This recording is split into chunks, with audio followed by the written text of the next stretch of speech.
Olá, esse é o Desvendando a Voz com Felipe Lousada e antes de mais nada quero me apresentar.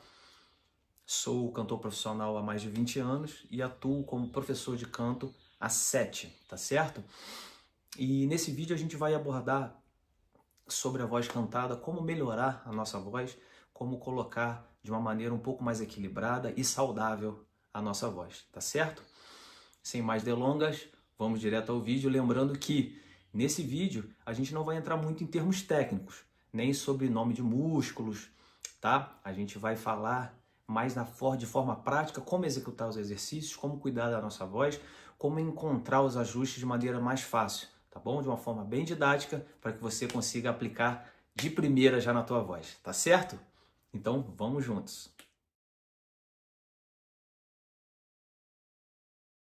Qual é a maneira mais adequada, eu não digo errada, tá certo? Nós temos várias formas de respirar para o canto, digamos assim, existe uma que é a mais adequada. Algumas escolas europeias ensinam uma respiração um pouco mais baixa, que seria a diafragmática, tá certo? Onde a gente leva o ar mais lá para baixo, né? Respira inflando a barriga, ok? Existe a respiração clavicular ou alta, que é aquela respiração que normalmente a gente acaba utilizando quando está fazendo exercício físico, aquela respiração mais ofegante, que não é tão benéfica para o canto, ok? A gente tem pouco volume respiratório. E a mais usual, ou seja, a que fica mais equilibrado para a utilização do canto popular, diga-se de passagem, é a respiração costo-diafragmática ou intercostal. É aquela que a gente usa expansão da nossa caixa torácica, né? Levando o ar para as nossas costelas. Veja bem, o ar não vai entrar na costela não, tá? A gente só infla, aumenta a nossa caixa torácica. Então por isso que chama de intercostal. A gente mantém mais numa região média, nem tão baixa, nem tão alta, tá certo? Vamos para a próxima agora, que eu vou ensinar como identificar e como a gente conseguir acessar essa forma de respiração. Então, eu fiquei de pé aqui para poder facilitar a visualização, ok? Então vai cortar um pouco minha cabeça, mas você vai conseguir identificar aí, eu vou te dando as coordenadas. Vamos lá? Então, como funcionaria isso? Como que a gente consegue acessar e conseguir expandir as costelas? Ok? Como que a gente chega nesse ponto? Primeiro, a gente vai entender como puxar esse ar um pouco mais para baixo. Sugiro que você puxe fazendo um bico, como se fosse sugar um espaguete. Dessa forma. Ok? E aí, quando você sugar esse espaguete, o que você vai fazer? Na região de baixo aqui, você vai manter essa barriga reta, não vai deixá-la estufar para fora, ok? Você vai manter ela reta e vai puxar quantidade de ar o máximo que você puder, tá certo? Ó, sem deixar que a barriga cresça lá embaixo, ok? Segurando, sustentando aqui, como se quisesse colar o umbigo nas costas. Então é o seguinte, se eu não deixar que o ar vá para a parte de baixo, simplesmente ele vai ter que se alocar nas minhas costelas, ele não vai ter como ir para outro canto, entendeu? Eu não estou deixando espaço aqui embaixo para a gente ter essa distensão abdominal. Então, se eu seguro meu abdômen e respiro profundamente, obrigatoriamente ele vai ter que vir aqui para minha costela, tá certo? Soltei o ar, mais uma vez. Ele vem para cá. E aí, qual é o segredo? Voltando aqui para baixo. E aí, qual é o segredo? É a gente manter essa sensação da respiração, ou seja, manter as costelas abertas, quando a gente está colocando esse ar para fora. Como a gente faz esse exercício, aqui a gente vai fazer sem voz, soltando a voz em S. Não a voz, né? Soltando o ar em S. Ok? Como se estivesse pedindo silêncio. Sabe como? Pode usar o dedo, se facilitar, né? Uma forma lúdica aí, como se eu estivesse pedindo silêncio a alguém, né? Pode ser S, pode ser X também, ok? A gente chama de fricativos surdos, né? São consoantes surdas. Ok? F também. Mas nesse caso aqui vamos usar o S, tá certo? Então, voltando lá. Inspirou mantendo o umbigo para dentro. Costela abriu. E aí eu mantenho essa forma, veja que eu estou falando com você e não colapsou, eu não deixei meu ombro cair para dentro, ok? Aproveitando, isso é uma dica muito legal.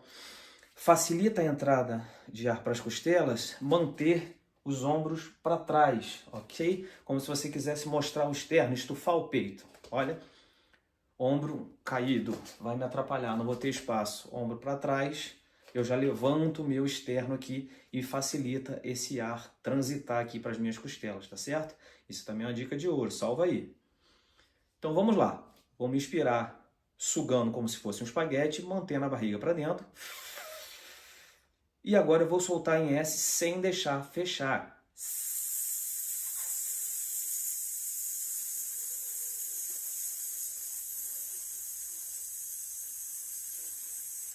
Obviamente, ele vai vir devagar fechando, porque a gente está desinflando esse balão, tá certo?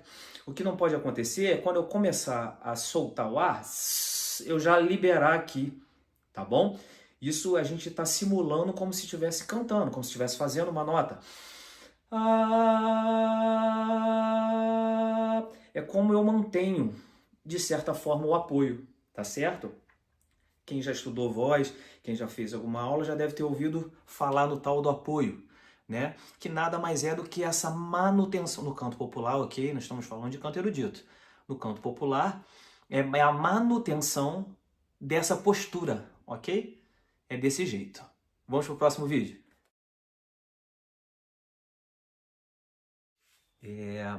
Então, partindo agora para a parte de alongamentos, ok? Passei um pouco sobre respiração e agora eu vou falar um pouco sobre alongamentos e dissipação de tensão. Muitas vezes a gente vai cantar ou a gente vai usar a nossa voz sem ter feito nenhum tipo de preparação, nem alongamento, nem aquecimento, lembrando que são coisas diferentes, tá certo? Então eu vou passar um roteiro, digamos assim, um passo a passo de alongamento que você pode fazer antes da prática vocal, tá certo? Isso pode ser feito por professores que usam a voz, né, oradores, enfim, aqueles que usam a voz profissionalmente, não só cantores. Mas aqui a gente está direcionando mais para os cantores, tá certo? O primeiro exercício é rotação de ombros. O que é isso? A gente vai tentar dissipar um pouco essa tensão que pode estar, né, na região do pescoço e aqui do trapézio. Região normalmente onde a pessoa está estressada fica bem travado, tá bom? Como é que é esse exercício? A gente vai girar, simplesmente girar, como se estivesse desenhando uma bolinha, sabe? Que tivesse, vamos imaginar que tem um pincel ou uma caneta e eu quero fazer uma bola com essa caneta, ok? Numa parede ou num pedaço de papel que está do lado. Então, como eu faço? Eu faço esse movimento de girar, tá bom? Fazemos os dois lados simultaneamente durante uns 15, 20 segundinhos, ok? Aqui eu vou fazer menos tempo para não pegar tanto tempo do vídeo, tá bom? Esse é um dos exercícios que ajudam a dissipar essa tensão. De outra forma, a gente pode também fazer esse movimento de alongar o pescoço, tá certo? Com a ajuda da mão, não precisa puxar muito forte, é só para ir um pouquinho além do que iria se você não estivesse utilizando a mão, tá bom? De maneira confortável, você vai puxar, sentindo alongar essa região do pescoço. Ao mesmo tempo, por outro lado, você também puxa, tá bom? Levando aí de 15 a 20 segundos em cada posição. Para frente também, alongando lá a parte de trás do pescoço, também para trás. Depois a gente pode girar para ambos os lados. Aqui eu estou fazendo de forma mais rápida, ok? Mas ensinando o que pode ser feito. Cada uma desses posicionamentos você pode fazer durante 15, 20 segundinhos, tá bom? Já são o suficiente. Massagens também são bem-vindas, né? Você pode fazer de cima para baixo. Lembrando que é interessante fazer com a mão trocada aqui, ó. Mão direita massageia o lado esquerdo, mão esquerda massageia o lado direito. Normalmente, de cima para baixo, a gente consegue ter essa sensação de menos tensão, tá bom? De um lado do outro, também durante 20 a 30 segundos, no caso aqui da massagem. Também aqui na região da laringe, a gente vai fazer esse movimento de cima para baixo, dissipando essa tensão, também por isso. Também mais ou menos por esses 20, 30 segundos, tá bom? Com os polegares, a gente vai trabalhar a base da língua, Vou virar um pouquinho de lado aqui para você poder acompanhar. A gente vai massagear fazendo esse movimento na base da língua.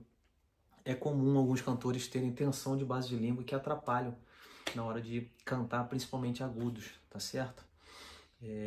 Então a gente trabalha todos os pontos possíveis quando está fazendo esse alongamento. É claro que os cantores mais experientes, eles começam a perceber aonde eles precisam trabalhar mais, ok? Mas aqui a gente faz de uma maneira genérica, tá bom? Para a gente ativar todos os pontos. O massageio aqui também, a gente também vai fazer alguns alongamentos com a língua. A gente pode girar a língua na boca 5 vezes para cada lado. Fiz só 2. Também otimizando o nosso tempo aqui. Língua para fora, língua para trás, passeando pelo céu da boca, pegando ali por trás dos dentes e indo lá atrás. Língua para fora. Coisas de canto é meio assim, é meio louco, tá? Você que nunca fez, a gente faz várias caretas, né? Faz parte para a gente conseguir chegar nos sons, tá certo? E por falar em careta, também é muito bem utilizado para a gente tirar aqui essa tensão da face, né? Então a gente pode fazer bicos, como se fosse dar um beijinho, abre roxa, ok? Bico. Formas da gente fazer, pode massagear o próprio rosto, ok? Tudo isso ajuda na articulação quando se for cantar, tá bom? Então essa é a parte de alongamentos, veja que ainda não é aquecimento, ok? Aquecimento é quando a gente de fato começar a entrar com voz. Então, sobre os 3 pilares, né, do canto, aquilo que a gente pode colocar como os 3 Fs, né, na pedagogia vocal, é muito utilizado isso, que é fluxo, fonte e filtro. Né? Fluxo é a respiração equilibrada, que a gente já viu lá. A fonte é onde gera realmente o som, que são nas pregas vocais, na região glótica. E o filtro é a área de ressonância. Esse próximo exercício que eu quero passar agora, a gente vai trabalhar na parte de filtro, ou seja, na parte de ressonância, para a gente também dissipar a tensão. Lembra que a gente fez os exercícios de alongamento? Então, a gente vai trabalhar abrindo esse espaço para a ressonância da voz, tá bom? O primeiro exercício que a gente vai fazer aqui, ele se chama espaguete, tá ok? Sugando o espaguete. Qual é a finalidade desse exercício? É fazer um abaixamento da laringe, ou seja, aonde vai produzir a minha voz, eu vou trazer ela um pouquinho mais para baixo. Com isso, eu aumento o meu tubo de ressonância e diminuo um pouco a tensão. Tá certo? A tensão da voz, isso que eu quero dizer, tá bom? Como funciona isso? A gente vai sugar como se tivesse colocado o espaguete, o macarrão. Vai puxar ele até o quanto couber, tá certo? Perceba aqui, ó, que meu pomo de Adão, vulgo gogó, quando eu faço esse movimento de sugar, como ele desce? Vê se de lado aqui consegue captar um pouco melhor. Ele tá aqui em cima, eu tô falando, eu vou sugar. Percebe a diferença? Inclusive na voz, né? Após sugar, a voz já fica um pouco mais aveludada. Você percebe de imediato isso. Lembrando que é legal fazer esse exercício com um copinho de água do lado, porque ele dá uma leve ressecada, porque a gente está sugando pela boca, ok? Entrando ar gelado pela boca. Fazendo um adendo aqui que não é errado respirar pela boca no canto, tá? Muitas vezes a estratégia, inclusive, é a mais indicada. O próximo exercício chama grande respiro. O que seria o grande respiro? A gente vai inspirar pelo nariz, nesse caso, buscando uma sensação de abertura de espaço. Como se você quisesse alocar, a voz como muda, como se você quisesse alocar esse ar todo que puxou pelo nariz aqui atrás, na parte de trás, né, na máscara. O ar não vai para aí, ok? É só uma sensação. O ar vai descer, vai para os pulmões. Mas você busca essa ampliação de espaço. Como se estivesse sentindo aquele, sabe quando o cheirinho gostoso? Quando a mãe ou a avó está fazendo aquela carne gostosa, ou temperando, né, fazendo aquele caldo, aquela sopa, você retira a tampa da panela e respira profundamente. Mais ou menos isso. Então você vai puxar, buscando essa sensação de espaço. Perceba como a voz muda, até quando quando eu volto a falar depois de fazer isso, é um espaço que eu consigo na parte da nasofaringe. Falei que não entra muito em termo técnico, mas esse seria o local, né? Que é a parte mais alta da nossa faringe. A nasofaringe é onde ela vai estar mais próxima aqui da região nasal, por isso esse nome. Então a gente inspira buscando esse espaço, esse espação, tá bom? Faça exercício também por 1 minuto e meio a 2 minutos. E uma terceira estratégia aí para a gente aumentar esse espaço seria unir esse exercício que eu acabei de passar, né, na tomada de ar do grande respiro, com o que a gente chama de sapão. O que é isso, Felipe? Sapão é porque fica parecido. Na hora de jogar esse ar para fora, a gente simplesmente vai tentar fazer como se você não quisesse que esse ar saísse, segurando nas bochechas. Por isso que chama sapão. Porém, qual é o detalhe aqui?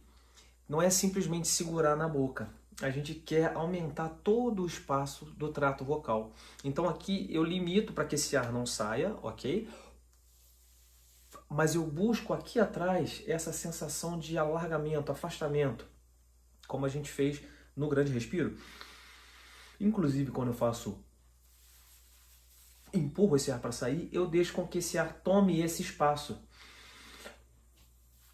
Mas ele vai sair aqui pela boca, tá? A gente não veda completamente. Perceba que é tudo sem voz ainda, tá? A gente só está ampliando o espaço do nosso trato vocal para quando a gente for cantar, a gente não ter tanta tensão e conseguir ter uma melhor projeção dessa voz, tá certo? Bora para frente. Nós vamos entrar agora na parte de produção vocal, ou seja, a gente já vai começar de fato a aquecer a nossa voz, a produzir som com a voz. Pô, finalmente, Felipe. Como que a gente vai fazer isso? Vai procurar uma nota média. O que eu quero dizer como nota média? Tem mulheres, tem homens, cada um tem a sua tessitura vocal, tá? A sua extensão vocal. Você vai procurar uma nota próxima à sua voz falada. Ou seja, eu falo mais ou menos nessa tonalidade, mais ou menos, mais. E eu vou segurar essa nota naquele último exercício de respiração que a gente fez, né? Que seria, na verdade, minto, não é de respiração, de ressonância, tá? Só fazendo esse adendo aqui. A gente vai usar o sapão, conhecido também como sopro sonorizado nesse caso. Ganhando esse espaço aí a gente vai fazer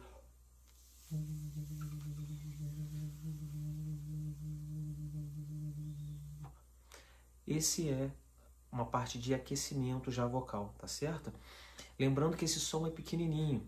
Se eu não estivesse segurando na ponta da boca, estaria saindo um som mais ou menos assim. Ok? Perceba que não há aperto, eu estou aquecendo a minha voz, eu estou mostrando que eu vou começar a trabalhar com ela, tá bom? A gente está acordando a musculatura. Então, é de maneira suave, a gente vai simplesmente... Lembrando que essa tonalidade foi o que escolhi aqui dentro do que eu falo. Você, próximo à sua voz falada, também vai achar uma nota. Se for uma mulher, provavelmente ela vai fazer um pouquinho mais agudo. Ok? Lembrando de que o som é pequeno, a gente só está aquecendo. E aí vai fazer durante uns 2 minutinhos, 1 minuto e meio, 2 minutos, uma única nota lisa.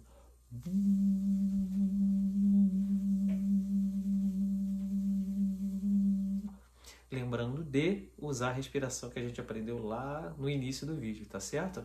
A intercostal.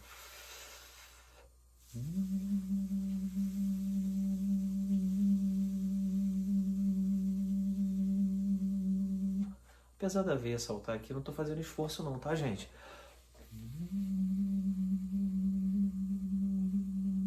É de maneira bem suave mesmo, tá bom? O próximo exercício é o mesmo, praticamente o mesmo, só que a gente não vai sustentar uma única nota, a gente vai fazer glissando. O que é isso, Felipe? O que é glissando? A gente vai escorregar entre notas, ainda sem escala, sem nada definido. Inclusive, eu utilizo desse aquecimento até hoje, antes das apresentações, tá certo? Então, como que a gente vai fazer? Exatamente a mesma forma, o mesmo princípio, só que ao invés de eu sustentar numa única nota, Eu vou passear, eu vou esticar ela para o agudo, sem ser muito agudo, sem forçar. Quero dizer que não é no seu limite, não é isso, a gente está aquecendo. E também eu vou levá-la um pouco mais grave. O que a gente está fazendo aqui com a prega vocal? A gente está alongando ela, tá certo? Quando eu vou para o grave, ela se contrai, ela diminui, ok?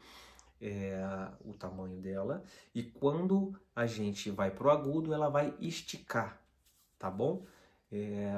A prega vocal, já dando uma passada aqui, como funciona, né? As vibrações, né? Quando o ar passa pela prega vocal, ela vibra, ok? Ela faz uma vibração e essa vibração é que gera a sonoridade, tá bom?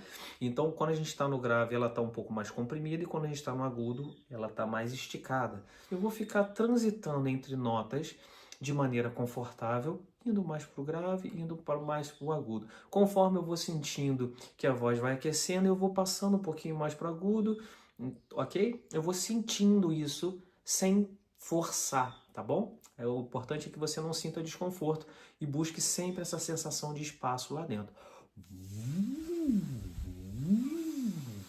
Perfeito? Tá joia! Agora nós vamos falar mais sobre a interpretação. O que seria isso? Como a gente pegar uma canção e conseguir interpretá-la de uma maneira que a gente consiga emocionar as pessoas, que a gente consiga passar intenção, né, do que a letra está dizendo. Então, como fazer esse passo a passo? Eu chamo de mapa da canção. A gente precisa mapear. Primeiro, mapear o que a música quer dizer. Então, se no seu repertório também tem música em inglês, que é o que acontece comigo, e eu não sou fluente em inglês, tá certo? Eu estudo primeiro a letra. Eu quero entender que mensagem está passando, o que está dizendo, o que essa música quer falar, né, para quem. Primeiro que ela fala para mim e como a gente vai transmitir isso. Então eu vou e estudo, além da pronúncia e a parte melódica da música, eu vou ali entender o que a letra quer passar. Tá bom? Estudo a tradução, estudo a pronúncia e aí, obviamente, a gente se espelha com o cantor que fez essa música, né? Ou a cantora, enfim. Porém, a gente precisa dar também a nossa interpretação, por isso que é importante saber a mensagem que está sendo dita. E então, eu identifico os pontos mais difíceis da música, técnicos, na verdade, né? Onde é aquele agudo mais alto que para mim é difícil de fazer, dando um exemplo aqui. Normalmente é o calcanhar de Aquiles das pessoas, né? Que é aquele agudo bonitão. Ou tem uma parte ali que ele faz um melisma, ou seja, um desenho melódico, com uma única sílaba, ele ou ela, tá? Ok? Tô falando aqui de uma maneira em geral. E aí eu ainda não consigo fazer tão bem, então eu vou ficar batendo naquela tecla ali até eu conseguir dominar por completo esses trechos isolados da música, tá bom? É uma forma que eu encontrei de estudar e que facilita demais para eu conseguir fazer, executar com mais perfeição, tá bom? E aí eu fico treinando só essas partes e depois eu vou juntar tudo isso. A letra, a mensagem que eu quero falar, as dinâmicas, ou seja, aqui, a hora que eu vou cantar um pouco mais suave, a hora que eu vou entregar um pouco mais de voz, tá bom? E as partes mais complicadas da música, eu já trabalhei isso tudo separado. Uma dica que eu quero dar para vocês também tentem sempre decorar a letra para que você fique mais solto. Porque se você não decora, aí você ainda precisa ler, aí você pensa naquilo que você tinha que cantar, vai chegando naquela hora difícil. Então passa muita coisa na sua cabeça na hora de executar, quando você estiver de fato cantando. Então, trabalhe por partes, decore a letra, entenda a intenção e aí entra a parte de rotina. Vamos treinar essa voz. Eu vou usar aqui uma música do Alice Jack como exemplo para vocês, chama Sem Radar. Eu acredito que boa parte de vocês já tenham ouvido em algum momento, mostrando um pouco como que a gente consegue trabalhar essa dinâmica, tá bom? Eu vou parando a música aqui e mostrando como que a gente consegue fazer diferente, tá certo? No início ele começa introspectivo, né? Ele tá falando que precisa se recompor. É só me recompor, mas eu não sei quem sou. Me falta um pedaço teu. Imagina, tô cantando essa letra e cantando rindo. Tô dizendo que falta um pedaço, ou seja, ele precisa se recompor, que falta um pedaço e cantar. É só me recompor, mas eu não sei. Cheio de dente, mostrando, né? Não condiz com a letra. Então, por isso que é importante a gente saber o que está falando, tá bom? Só estou ilustrando aqui. E perceba que a forma de fonação também ela é um pouco mais dolorida, sentimental. Você usa ela um pouco de escape de ar. Isso você consegue passar um pouco mais de emoção, tá bom? Ele vai para a segunda letra. Morcego sem radar, voando a procurar. Quem sabe um indício teu, queimando toda a fé. Seja o que Deus quiser, eu sei que amargo é um mundo sem você. Perceba que aqui ele já começa a colocar uma intenção um pouco maior. Apesar da letra ainda estar falando de coisa triste, a gente já está chegando no refrão. Então a gente precisa dar aquela sensação que a música está crescendo, né? Para ter o ápice no refrão, né? Que amargo é o mundo sem você. Chegou! Você me entorpeceu e desapareceu. Vou ficando sem ar. O mundo me esqueceu, meu sol escureceu. Vou ficando sem ar, esperando você voltar. Perceba, a gente precisa dar, é quase que um desespero, né, quando ele está cantando isso. Você me entorpeceu, desapareceu, estou ficando sem ar. Às vezes até deixar como se o ar fosse acabar na voz, quando a gente está falando, passa essa intenção. E aquela nota mais aguda, né? Você me entorpeceu, desapareceu. Perceba como mudou a minha intenção? Eu estou cantando agora sem estar pensando na interpretação, só estou cantando as notas. A voz está bem pequenininha, né? Vou ficando sem ar, o mundo me esqueceu. Perceba que são as mesmas notas, mas muda completamente a intenção. O sol escureceu. Cantando exatamente as mesmas notas. Só que como eu não botei punch na voz, como eu não botei emoção, ela perde um pouco a intensidade, né? Não digo só de volume, não. Perde a intensidade e a intenção também, mais do que a intensidade, a intenção do que a letra está dizendo. Quando ele canta, meu sol escureceu, né? Que a parte... O mundo me esqueceu, o sol escureceu. Quase um desespero, né? Vou ficando sem ar. E ele já volta. Esperando você voltar. Quase que o sol escureceu, eu tô ficando sem ar e é quase que perdendo a esperança, né? Tô esperando você voltar. Tô dando aqui um exemplo de como que eu penso na hora de interpretar uma canção. A gente pode trazer, obviamente, não sei se foi exatamente isso que ele pensou quando gravou, enfim... mas ele é uma pessoa, o Marcos Mena, né, é um dos cantores assim em que eu tenho a grande admiração, e a voz dele, como ele fazia, porém trazendo para nós como intérpretes, né, a gente precisa se apropriar da música e cantar como se aquela verdade fosse sua. Então, isso que eu estou passando para vocês é uma percepção minha sobre a letra da música e como muda quando você faz essa intenção, tá bom? Espero que vocês tenham curtido, que tenham aproveitado e, como eu disse, vai ter meu contato aqui e por baixo você pode mandar aí suas dúvidas e eu vou responder a todos com muito carinho, tá bom? Até uma próxima, nos vemos em breve. Tchau, tchau!